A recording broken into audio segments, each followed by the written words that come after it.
Well, hello everyone. Happy Hump Day to you. Welcome to the Wednesday edition of Take 5. I hope you're having a great day. We're getting prepared to go on the downhill side of this week, and I hope your faith's still strong. I hope it's not going downhill as the days of the week are. I hope your faith's strong and it's going high and rising to the occasion.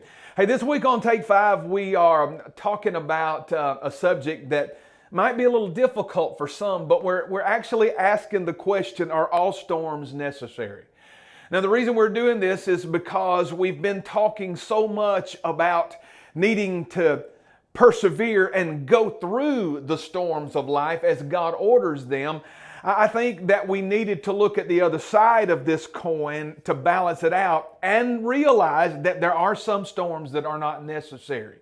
We learned that from Peter when we read 1 Peter chapter 1. Peter tells us that we're kept by the mighty power of God. And even though now, if necessary, we go through various trials so that our faith is tested. That if necessary phrase is what did it for us right there.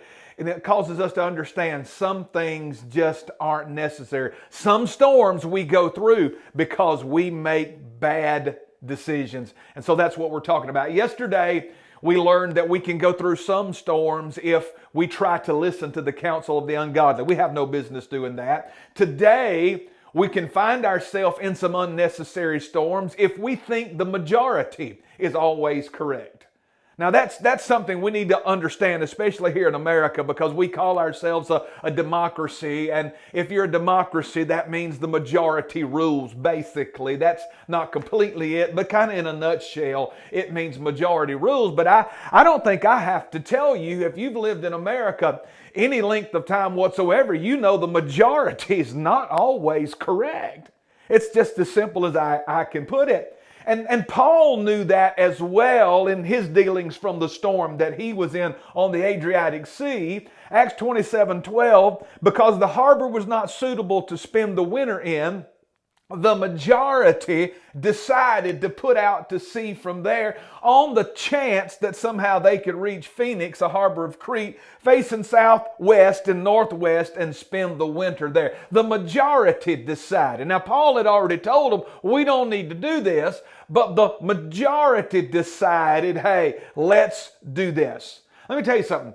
Following the majority can get you in all kinds of trouble, but that pressure is on us. It's on our children in school from the time they go into kindergarten all the way through high school and college. Even in adulthood, that pressure is on you to follow the crowd. But we need to remember, my friend, we are in this world, but we are not of this world, and the majority is not always right, and we can end up in some pretty bad storms if we choose to follow the majority.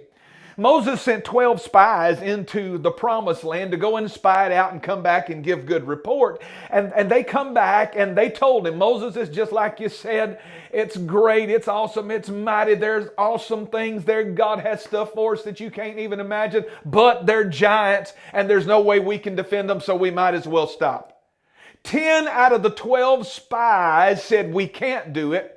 The majority said it's impossible. 2 out of the 12, the minority, said that God is able to give it to us, let's go. But the people listened to the majority, and Israel ended up falling into a 40-year storm in the wilderness because they listened to the majority instead of going in and taking the blessing of the promised land.